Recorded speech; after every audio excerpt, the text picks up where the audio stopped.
Hey guys, happy Monday. I hope you all had a wonderful Easter.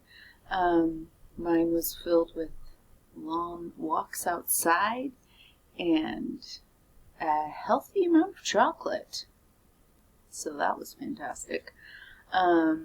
Anyways, as I was thinking about Easter, I was reading over the section in John 20, where it's talking about the resurrection and how the tomb was empty, and then Jesus appeared to Mary and Mary Magdalene, and then he appears to the other disciples, and then he appears to Thomas, and it goes through this list of who he's appearing to and the words that he's giving people, saying, hey, my spirit's going to be with you. I'm going to be with you, even though I'm going to leave.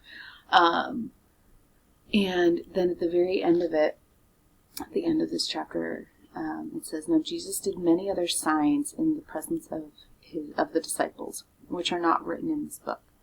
But these are written so that you may believe that Jesus is the Christ, the Son of God, and that by believing you may have life in his name.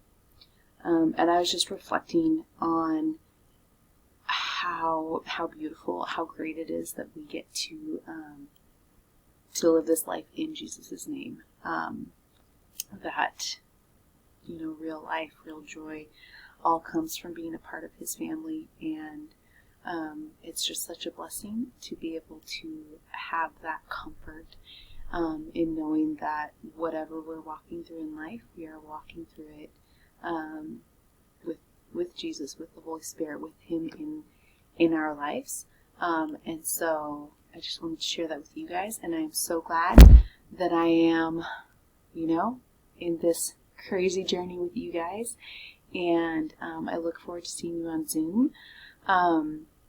This week we will have a history test on Friday. We'll be doing Kahoot Live on Zoom from Wednesday and Thursday, so come check that out.